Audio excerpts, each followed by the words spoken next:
Olá, meus queridos alunos e alunas, estamos aqui mais uma vez para mais uma aula de Direito Empresarial. E como você sabe, nós terminamos a última aula falando da capacidade do empresário, que está prevista no artigo 972. E só relembrando aqui para você, o artigo 972 do Código Civil é aquele que diz o seguinte: a capacidade do empresário. Podem exercer a atividade de empresário os que estiverem em pleno gozo da capacidade civil e não forem legalmente impedidos. Portanto, nós terminamos a aula falando da capacidade, começamos hoje então falando do impedimento ou das proibições. Então aqui, no item seguinte, pela sua apostila, você está acompanhando aí, já se fala das proibições. Então, algumas pessoas estão proibidas de exercer a atividade de empresário, ou seja, aquelas que não se enquadram no artigo 972, que acabamos de ler. A capacidade, ou seja, podem exercer a atividade de empresário os que estiverem em pleno gozo da capacidade civil e não forem legalmente impedidos. Então, o requisito básico para que se possa exercer a atividade de empresário ou atividade empresarial, como aqui o próprio nome está dizendo, é estar em pleno gozo da capacidade civil. Então, essa capacidade civil, naturalmente, se atribui aqui a uma pessoa jurídica.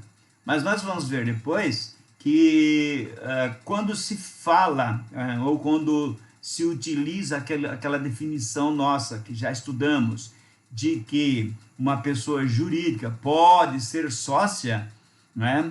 Ou então ela mesma pode exercer a atividade empresarial, vamos estar falando também dessas pessoas, tá certo? Uma empresa pode de repente não poder mais continuar a atividade. Muito bem, então o primeiro requisito básico é aqui, não é? Mas nós vamos ver, então, quando é que a pessoa sai, né? Quando é que ela sai desse requisito e entra nas proibições. Então, vejamos, o primeiro ponto aqui é falar dos impedidos. Estão impedidos de exercer a atividade empresarial. Mas quem, né, estaria impedido de exercer a atividade empresarial? Então, vamos ver aqui primeiro. Então, impedidos ou proibidos. Uma coisa é a pessoa estar impedida. Ela não tem requisitos suficientes. Por exemplo, uma pessoa menor de idade, 7 anos, ela está impedida, né? Não pode exercer a atividade porque ela não atingiu a capacidade. Isso é estar impedido. Então, atente para isso, porque, veja, há uma diferença muito grande entre impedimento e proibição. Impedido. Uma pessoa que está impedido nem chega a estar proibido, porque ela já está impedida. Então, não há proibição. Agora, qual que é a diferença entre impedido e proibido? O proibido é uma pessoa que não está impedido, poderia exercer, não é, por causa daquele requisito, ela se enquadra, mas aí ela está proibida, percebe? Então veja que no caso do menor de idade, não tem a menor condição de se falar em proibição, ele está impedido. Agora, uma pessoa maior de idade, ela tem capacidade, mas de repente ela está proibida. Vamos ver a diferença disso, tá certo? Então, olha aqui, anteriormente a doutrina cuidava de separar esses entre proibidos, né, aqueles que não podiam exercer atividade, dos impedidos, aqueles que temporariamente não podiam exercer atividade. No entanto, é de se verificar que o legislador atual, né, o Código atual, retirou essa preocupação da doutrina. Tá? Não vai mais ficar se preocupando se a pessoa está impedida ou se está... Né? Então, generalizou o impedimento do exercício, de forma que quem não tem plena capacidade encontra-se impedido também. Né? Então, não tem capacidade, está impedido, né, de exercer atividade. Então, vamos lá, os impedidos. Quem são? Descrevemos a seguir as pessoas que não podem sob hipótese alguma, exercer atividade empresarial. Então, primeiro, o absolutamente incapaz. A gente já viu o que é capacidade. Então, o absolutamente incapaz, ele está abaixo dos 16 anos. Olha aqui, ó, menores de 16 anos.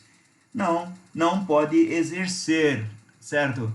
A atividade de empresário. Estamos falando aqui de quem? De pessoas físicas, tá certo? Agora também tem essa segunda condição, o relativamente. Aqui seria então os absolutamente incapazes ou o absolutamente incapaz. Agora estamos falando aqui do relativamente incapaz. Compreende-se como relativamente incapaz as pessoas descritas nas condições previstas no artigo 4º do Código Civil. Quem são essas pessoas? Olha lá.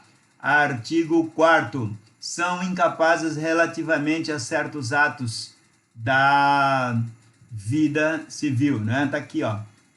A nota de rodapé número 75. Vai estar na página seguinte. Vamos falar aqui, ó. São incapazes relativamente a certos atos ou a maneira de os exercer. Então, vamos lá. Primeiro, aqui no artigo 4º, não se está falando da atividade empresarial. Está se falando de atos em geral. Por exemplo, ó, veja o que está escrito lá. Ó, são incapazes relativamente a certos atos. Não se falou, eu vou melhorar isso aqui, vou avançar aqui, vamos lá na página. Aqui, ó, artigo 4º. Fica mais fácil de a gente ver porque a letra está maior aqui, ó. Fica assim, ó. São incapazes relativamente de exercer, são incapazes relativamente a certos atos ou a maneira de os exercer. Então, certos atos, com toda certeza, não estamos falando aqui apenas de atos relativos ao direito empresarial. Vamos ver quem são esses. Primeiro, os maiores de 16 anos e menores de 18. Eles, então, são relativamente incapazes, né?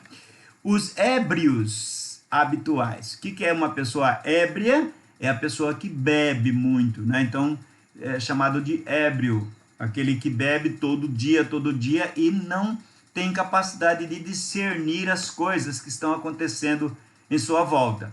Os viciados em tóxicos, né? E os que por deficiência mental tenham o discernimento reduzido. Aqui está a palavra discernimento que eu falei agora há pouco. O que significa discernimento? Discernir é mais ou menos como se nós estivéssemos falando que a pessoa está diferenciando entre uma coisa que é boa e uma coisa que é ruim. Algo que vai resultar no bem de outra pessoa ou algo que vai resultar causar um prejuízo para outra pessoa, né? Então, se você tiver essa capacidade de discernimento reduzido por algum motivo, né, deficiência mental, por exemplo, então torna-se aqui relativamente incapaz. E os excepcionais, ó, excepcionais sem desenvolvimento mental. Nós já vimos alguns casos aí, a medicina está cheia de exemplos, de pessoas que têm dificuldade de entender, não é? Então, não tem capacidade mesmo, não tem condições de entender, não desenvolveu as faculdades mentais. E, por último, os pródigos. Essa palavra aqui, gente, pródigo, aí você podia falar, o que é pródigo, não é? Todo mundo lembra aquela história do filho pródigo da Bíblia, né? O pai tinha 2 filhos e aí um deles falou, pai, dá-me a minha metade na herança que eu quero ir embora. E ele foi embora, levou todos os bens. Aí lá ele se envolveu com mulheres, prostitutas, bares, botequins, lupanárias e gastou todo o dinheiro. Isso é uma pessoa pródiga, aquele que gasta mais do que o necessário, gasta com coisas que não são necessárias para a sua vida. Ele gasta sem discernimento, ou seja, ele não tem esse discernimento aqui, ó, que está faltando para ele, discernir, diferenciar o momento de gastar. Então, essas pessoas que gastam muito, chega um momento que pode ser interditado judicialmente. O juiz, motivado por algum parente, vai lá e fala assim: olha, você é pródigo. Então, portanto, você está impedido de exercer as atividades da vida civil. E fazendo isso, essa pessoa fica por um determinado tempo inabilitada, não pode fazer nada, tá? Muito bem, então aqui, ó, parágrafo único. A capacidade dos índios será regulada por lei especial. Então, veja, no Código Civil de 1916, aquele antigo que foi revogado, que passou a vigorar em 1917, lá dizia que o índio também era relativamente incapaz. Agora, nesse Código Novo, ele chegou e disse: não vamos deixar isso aí para uma lei especial falar. Não é o Código Civil quem tem que estabelecer isso. Ok? Então, primeiro, estão impedidos os relativamente incapazes, né? Os absolutamente incapazes e os relativamente incapazes. Já vimos os dois. Vamos olhar aqui também para quem ocupa cargos públicos. Então, se uma pessoa é prefeito, secretário de alguma coisa, não pode ser sócio da empresa. Veja, essa pessoa tem todas as capacidades, né? Capacidade mental, física, tudo, entanto que ela exerce um cargo público. Porém, ela está proibida, né? Ela está proibida de exercer. Como diz o artigo 972, podem exercer atividade de empresário os que estiverem em pleno gozo da capacidade civil. Portanto, essa pessoa está em pleno gozo e não forem legalmente impedidos. A lei que rege o Estatuto Público diz: não pode ser sócio de empresas. Então, por exemplo, aqui a gente está apresentando algumas pessoas, alguns cargos, presidente, governadores, prefeitos, membros do Poder Judiciário, não é? Então tem muita gente dizendo aí que o governador de determinado estado é proprietário de uma empresa, dirige lá um empreendimento, né? Aí que está a situação. Às vezes o nome dele não está aparecendo lá, pode ser que seja até dono, né? Alguns juristas também são acusados aí de serem donos de empresas de grande porte, inclusive, que recebem verbas internacionais, que organizam eventos internacionais. Essas coisas todas deveriam ser melhor investigadas para que o público não fique sabendo e a gente não fique pensando que está recebendo uma fake news, não é? Muito bem, outra categoria de pessoas que não podem exercer, os falidos não reabilitados. Bom, primeiro vamos explicar o que são os falidos. Os falidos são aquelas pessoas que já tiveram um empreendimento e de repente esse empreendimento entrou numa situação cuja receita não foi suficiente para pagar as despesas ou as obrigações. Então, o que aconteceu aí? A pessoa passou por um perrengue financeiro, recebeu lá um comunicado do juiz de que tinha que fechar as portas, e o juiz decreta a falência dessa pessoa. A partir do momento que ele está falido, ele está proibido de fazer o exercício dessa atividade empresarial aqui, ó. Não pode exercer a atividade empresarial. Porém, com o passar do tempo, ele pode pagar a falência, né? Chega um momento lá que a falência conseguiu pagar as dívidas anteriores e aí ele se transforma em um reabilitado, né? Então, vamos ler aqui, só poderão voltar ao exercício da atividade empresarial após reabilitação no processo falimentar, que se dá com o pagamento mínimo de 40% das obrigações, né? Ou então, se essas obrigações prescreverem. Prescrever, pessoal, significa, na prescrição, significa que o credor perdeu o direito de cobrar na justiça a dívida. Se isso acontecer, daí o falido está reabilitado, porque não há mais como cobrar dele. Por exemplo, eu vou criar uma situação aqui. Alguém bateu no seu carro. Se alguém bate no seu carro, tem o dever de indenizar pela responsabilidade civil. Até a gente já falou sobre isso na aula passada. Então, o dever de responsabilidade civil significa pagar pelo prejuízo, não é? Pagar pelo prejuízo. Porém, olha só, se a pessoa que era dono do carro, que sofreu prejuízo, demorar muito para cobrar isso na justiça, por exemplo, quando ela entrar na justiça for daqui a 5 anos, a pessoa que bateu no carro não vai mais pagar o prejuízo, porque a lei diz que essa obrigação prescreve, ou seja, acaba o direito em 3 anos. O direito de indenização por responsabilidade civil prescreve em 3 anos. Então a pessoa tem que correr para a justiça antes de vencer esses 3 anos. Então no caso do falimentar aqui, ó, a partir do momento que essas dívidas prescreverem, né, isso está lá na lei de falência, a gente tem que... É outra história, a gente não está estudando isso agora. Mas se acontecer, ele se torna reabilitado. Aí ele poderia exercer. Enquanto isso não acontecer, ele está proibido. Os leiloeiros. Leiloeiros são pessoas que fazem leilões, né? Por exemplo, leilão judicial. Alguém deve dinheiro para alguém, né? E o credor entra na justiça e pede para o juiz, olha, vai lá e pega os bens dessa pessoa, penhora os bens dessa pessoa para pagar a dívida. Não significa que vai chegar lá, pegar os bens e já vender, né? Ou então passar para outra pessoa que é a credora. Não, não é assim. Pega-se esses bens, leva-se para um depósito, aí tem todo um trâmite judicial do processo e chega um momento que o juiz marca o leilão. Quando ele passa para a fase de leilão, então o Poder Judiciário é quem vende. O leiloeiro é apenas um representante do Poder Judiciário. Vai lá e revende o bem da pessoa. E aí, quando fizer isso, aí ele vai lá e faz a liquidação, né? Pega todos os bens do cara que foi leiloado, vende, aí vê quanto que apurou em dinheiro e paga a dívida. Esse leiloeiro, ele também não pode ser sócio de empresas, exercer atividade empresarial, a não ser que seja a sua própria empresa de leilões, né? Porque hoje nós temos os leiloeiros com Eireli, então ele tem uma empresa individual no seu próprio nome, mas aí é só para exercício daquela atividade de leiloeiro. Os cônsules e embaixadores,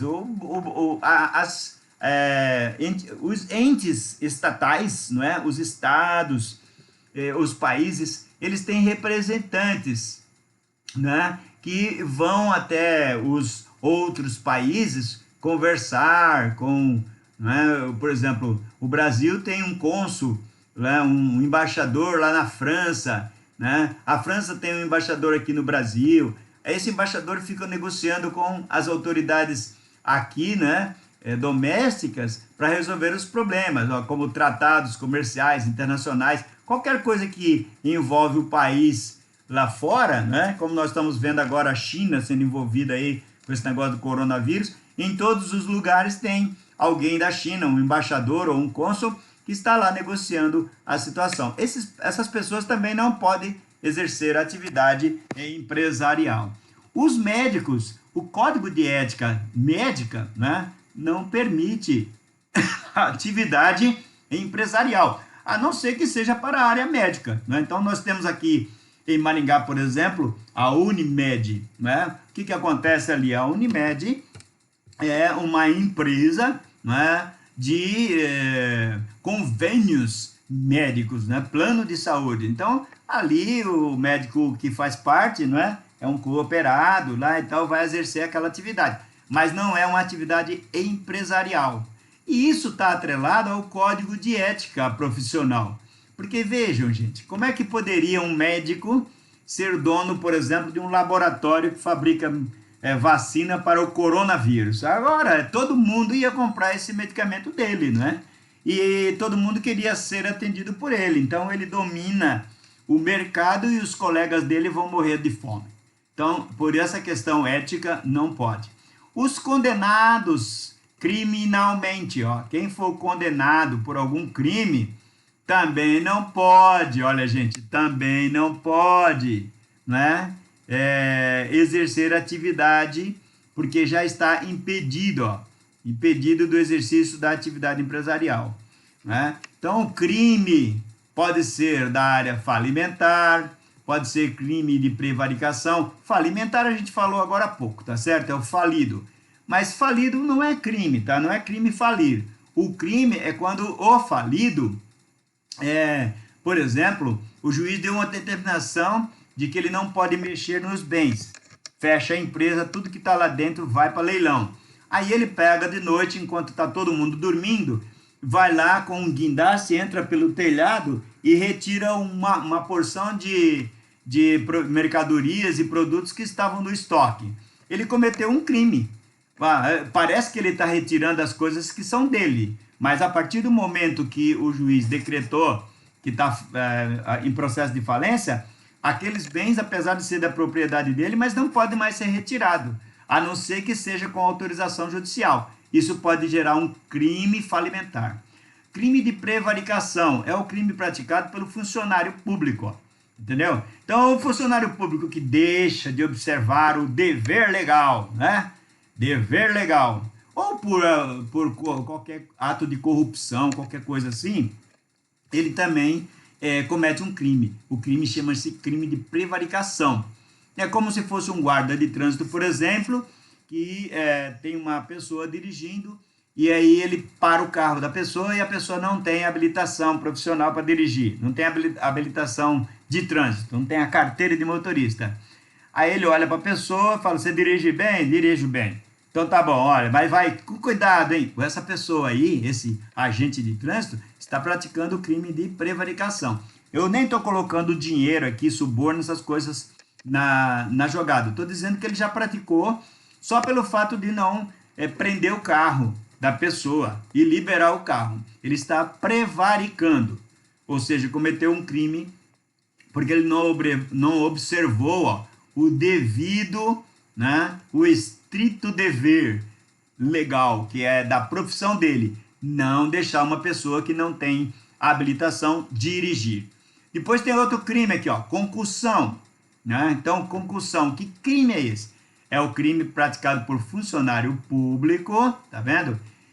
Que exerça a sua função de maneira abusiva, visando a obtenção de vantagem.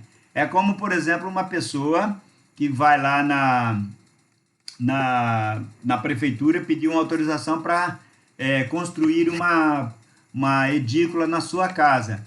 Aí o funcionário público que está lá dentro fala, olha, eu posso te autorizar, mas acontece que é o seguinte, ó, você vai mandar o seu pedreiro fazer um conserto lá na minha garagem, que está todo estarado lá, a parede. Se você não fizer isso, aí eu não te autorizo. Veja, ele nem pediu dinheiro, mas ele pediu uma vantagem. Ele pediu que o pedreiro do outro fosse lá arrumar a garagem dele e aí ele autoriza. Ele não pode fazer isso porque não está na lei que o funcionário público deve se aproveitar, né, da situação e levar vantagem. Então, esse é um crime de concussão. Peculato. O peculato é o crime também cometido por funcionário público, que se utiliza de recursos públicos em proveito próprio. Por exemplo, se uma pessoa leva um bem para casa, um bem que é do Estado, ele comete o peculato, tá certo? Se uma pessoa utiliza o dinheiro que está lá nos cofres públicos para pagar uma conta dela, também é peculato. Paga a escola do filho, entendeu? Com o dinheiro público, não pode. E suborno? Suborno é a corrupção ativa, né? Alguém vai lá subornar. Então, a pessoa que recebe o dinheiro é o crime ativo. Ele recebeu uma vantagem indevida, né? O suborno seria o contrário da concussão, ó. Na concussão, o funcionário público, ele exerce a função de maneira abusiva. Ele fala, ó, só faço se fizer isso. No suborno, a pessoa que está querendo a vantagem, que não é o funcionário público, vai lá e tenta, faz isso que eu te dou isso, entendeu? Então eu te dou essa vantagem aqui. Outro crime, crime contra a economia popular. Ó, a pessoa já é criminoso porque está praticando crime contra consumidores. Então ela fica impedida de exercer atividade empresarial. Ou então, ó, concorrência desleal. A concorrência desleal também é uma situação que leva a pessoa a ficar impedida ou proibido de exercer atividade empresarial. Outro crime contra a fé pública, né? É como, por exemplo, reconhecer a firma de uma pessoa sem ser ela. Né? Na verdade, a assinatura era falsa, foi reconhecida como verdadeira. A falsificação de moedas ou de título de créditos, papéis públicos, falsidade documental, falsidade ideológica, como falei do reconhecimento de firma aqui, etc. Vai por aí afora. Devedores do INSS. Quem está devendo como empresário ao INSS e a certidão negativa, né, de débito junto à Previdência Social acusa, essa pessoa também não pode exercer a atividade empresarial. Os estrangeiros não residentes no país. Então, se um estrangeiro está passeando por aqui, ele não pode chegar e ficar sendo sócio de nenhuma empresa.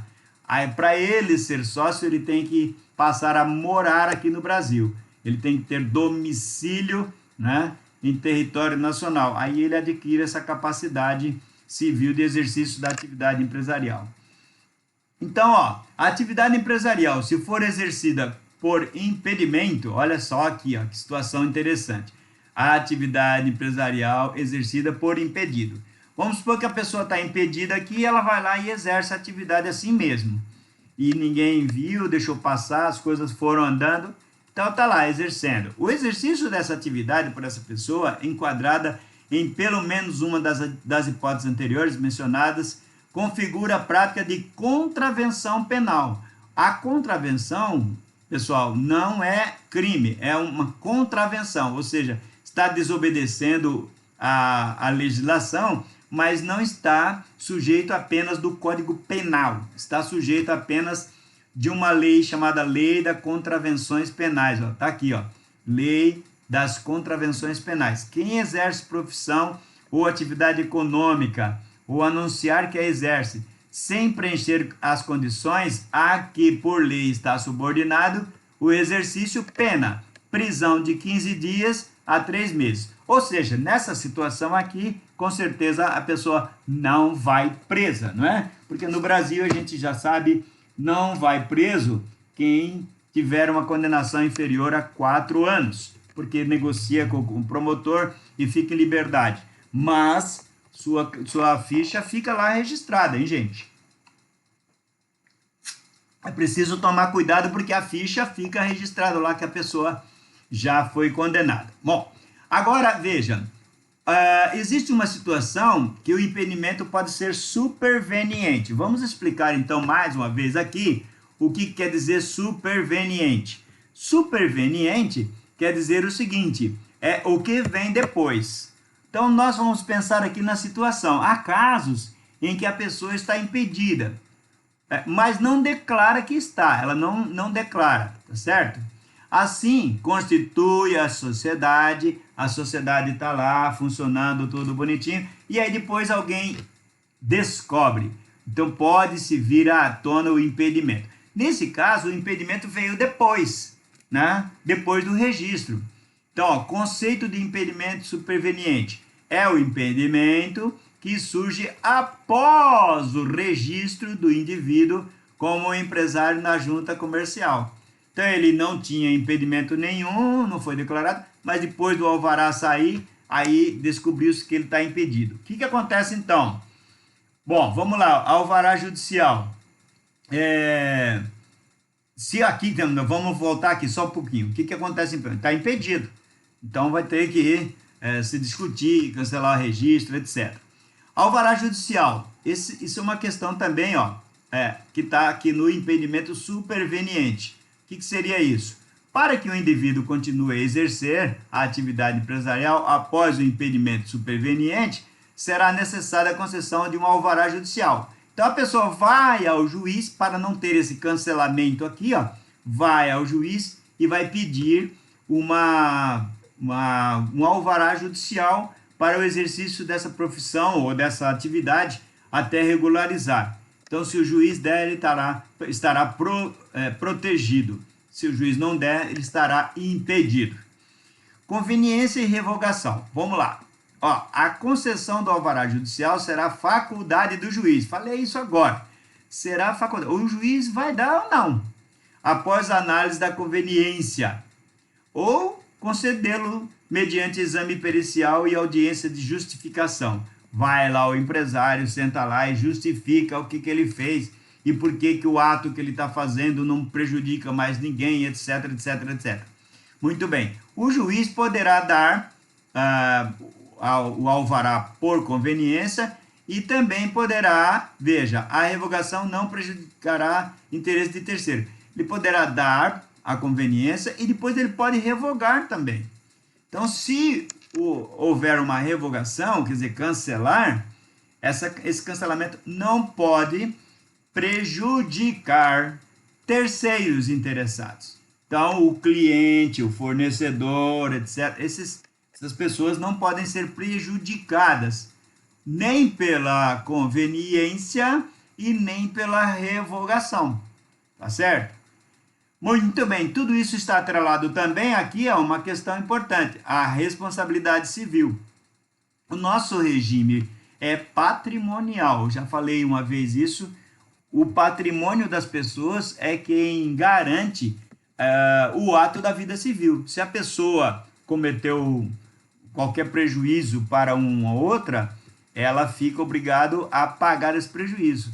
Mas ela não vai pagar isso com a prisão, ela vai pagar com os bens que ela tem. Então, o nosso regime é patrimonial, ou seja, os bens da pessoa, são os bens da pessoa quem garantem os prejuízos que vierem a existir por consequência dos atos dessa pessoa.